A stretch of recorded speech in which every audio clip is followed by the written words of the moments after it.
Whenever Anakin Skywalker talks about his childhood on Tatooine, he's always talking about sand and how it's his biggest weakness and fear.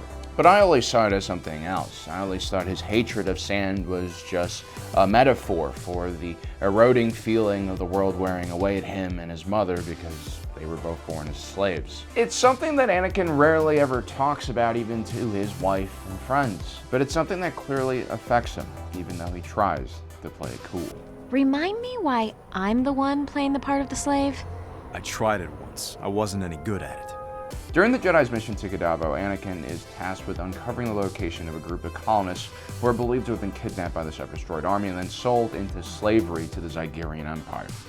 Anakin goes undercover as a slaver and attempts to get close to the Zygerian slave queen in order to find out more information about where the kidnapped individuals are.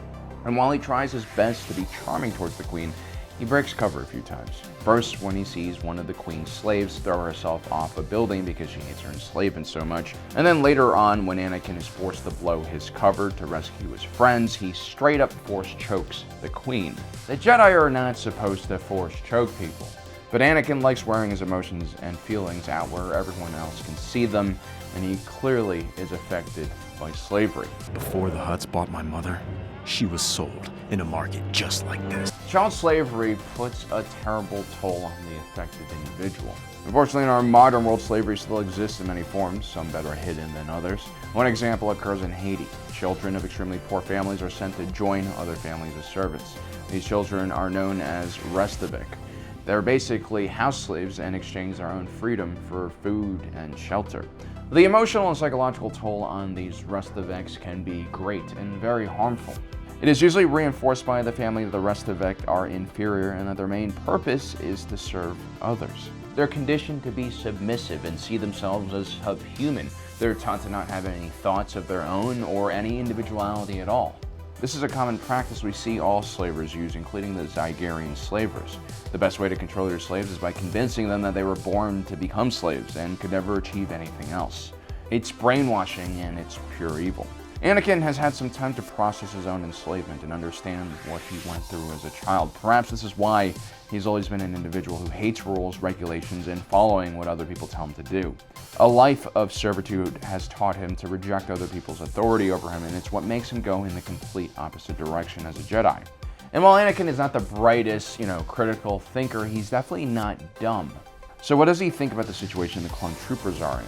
These clones are born and created for one sole purpose, to serve in the Galactic Republic military force. Clones that go AWOL are executed when they're found. There is no other option for them. Surely someone like Anakin, who spends 4 years alongside these clones, can empathize with them and humanize their situation. Anakin has shown that he's pretty empathetic towards the clones. He treats them like brothers and oftentimes will put his own mission in life in jeopardy to make sure that they stay alive. They're all over me! I'm gonna go help them out. No, they are doing their job, then we can do ours. Anakin's men love him and he loves them back. Captain Rex, his second in command, is basically like Anakin's second Padawan. It's no surprise that Rex becomes Order 66 woke. But he wasn't always like this. He started out his journey as a very proper and by the rules clone, but eventually, after 4 years with Anakin Skywalker, he becomes a renegade, just like his commander. During this entire time, Anakin Skywalker had many opportunities to consider just how unfair it was to be a clone soldier. Which makes me wonder, why didn't Anakin try to fight for the rights of the clones? He wasn't just a normal Jedi, he was a Jedi that had the ear of the Chancellor of the Republic, and also was regarded as one of the most successful generals in the JAR. His wife, well, his secret wife, Padme Amidala, was a part of the Loyalist Committee in the Senate and quite an important figure in galactic politics. She would later on fight against increased funding and expansion of the JAR. Members of the Senate, do you hear yourselves? More money, more clones, more war. Say nothing of fiscal responsibility. What about moral responsibility? She's kind of in the perfect position to also fight for the rights of the clones post-war. On top of that, Anakin Skywalker later is promoted to the Jedi Council by Chancellor Palpatine, giving the young former slave a considerable amount of political power. I mean, I guess the only thing that stands in his way is Anakin's own political views. He's a firm supporter of the war against the Separatist threat and more than willing to do his part to keep the Republic safe. But Anakin's kind of a simple individual. He sees things in a very black and white way. He's completely on board with the Supreme Chancellor's message, and when he expresses his own views, he clearly is a political novice. We need a system where the politicians sit down and discuss the problem, agree what's in the best interest of all the people, and then do it. That's exactly what we do. The trouble is that people don't always agree. Well, then they should be made to. What young Anakin does understand, though, because of his military experience, is the importance of the JAR. He wouldn't want to dismantle it in the middle of a massive conflict. But as the war continues and it looks like the Separatist threat decreases, the plight of the clones become more desperate and something that needs to change. In the first year of the war, Anakin is confronted by a clone traitor called Sergeant Slick during the Battle of Christophsis. Sergeant Slick gave away Republic positions during an operation, endangering many of his fellow clones' lives. But before Sergeant Slick is arrested and taken away, he delivers his side of the story to Anakin and Obi-Wan Kenobi. It's the Jedi who keep my brothers enslaved. We do your bidding. We serve at your whim. I just want something more. Although Anakin doesn't seem to have much of a reaction to Sergeant Slick, I'm very sure that Slick's words probably really troubled Anakin, especially that part where he accuses the Jedi of essentially being slave masters. And as Anakin sees more and more clones die because of his own actions or the Republic's actions, that guilt inside of him will only continue to grow. How many clones died taking Geonosis the second time? How many more would die in the depths of Mon Cala's oceans, or in the thick jungles of Felucia? Towards the last year of the war is when the signs of strain really begin to occur in the JAR. When Anakin Skywalker is recalled back to Coruscant during the Battle of Umbara, a renegade general by the name of Pankrell takes over and gets a large number of his beloved 501st killed because of careless battlefield commands and a friendly fire incident. The 501st and the 212th Attack Battalion mutiny against Pankrell, and one clone trooper murders him while he's in captivity. Things only get worse when clone trooper Tup randomly shoots a Jedi general in the back of the head because his inhibitor chip is set off, and days later, ARC Trooper 5 also goes insane, attempts to kill the Chancellor, and then later gets gunned down by the Coruscant shock troopers. We don't really see this discussed in the Clone Wars TV show, but clearly the 501st has gone through some very tragic and very worrying events, and I'm sure all the clones are discussing this amongst each other. Change needs to happen, and it needs to happen quick. And given Anakin's close relationship with his clones, I'm sure the clones brought up all of their concerns to him.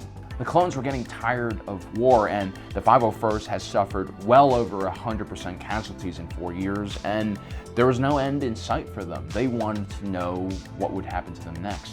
This is key to keeping your soldiers mentally healthy. It's demoralizing to not see the end of the fighting or the results of your sacrifices. It's at this point where Anakin can truly help out his fellow brothers. Anakin, using his political connections, could have Padme Amidala petition the Senate to draw new legislation, giving the clones an option to opt out of service once the war was over. This would allow any clone who chooses to retire from the GR to retire with an honorable discharge and be given a military pension. Furthermore, government agencies would need to teach clones how to reacclimate or acclimate for the first time to civilian life. Anakin Skywalker will also need to combine forces with individuals like Cal Scarata, who is actively searching for a way to reverse the rapid aging all clones are born with. Quality of life and a promise of a future full of peace is what every clone trooper deserves. It's unknown how this would be received by Chancellor Palpatine. On one hand, Anakin Skywalker has been groomed by the Sith Lord to become his apprentice. Up until this point, Palpatine has chosen to act like Anakin's friend and mentor. But how will he react when Anakin comes to him with a plan to emancipate all the clones? Well, first, as we mentioned in previous episodes, Palpatine had already planned to phase out clone troopers during the post-Republic period for a variety of different reasons. But the cost of transferring these clones to a civilian life has not really been talked about much. Clones wouldn't need that much support, they're pretty resilient, and they probably wouldn't want handouts. For the most part, those who went AWOL figured out how to survive in the outer reaches of the galaxy in very primitive ways. But a massive amount of clones retiring at the same time will require a great deal of resources to facilitate. Resources that Darth Sidious would much rather use building more ships and weapons. For now, in the canon version of what happens, those who don't leave during Order 66 basically stay in the Stormtrooper Corps until they're too old to fight anymore, or they're too old and they die in combat. Very little is known about what happens to individuals who are forced to retire or leave. There have been mentions of some housing projects for homeless Clone War veterans, like the Christmas Commons on the planet of Gorse. But for the most part, because these clones didn't have representation in the Republic, there was really no voices fighting for their rights. And such projects like the Christmas Commons usually received a very minimal amount of funding. Now, ultimately, had Anakin Skywalker not been delimbed and burnt to a crisp on Mustafar, I think he would have spent more time looking after the welfare of Clone Wars veterans, and this would have been perfectly aligned with Palpatine's own goal to limit the amount of clones in the Stormtrooper program. Well, guys, let me know in the comment section below what you think about my little what-if scenario. Also, don't forget to subscribe and hit that notification button so you don't miss out on the rest of our awesome content. As usual, thanks for joining us today. If you're watching this, you are Generation Tech.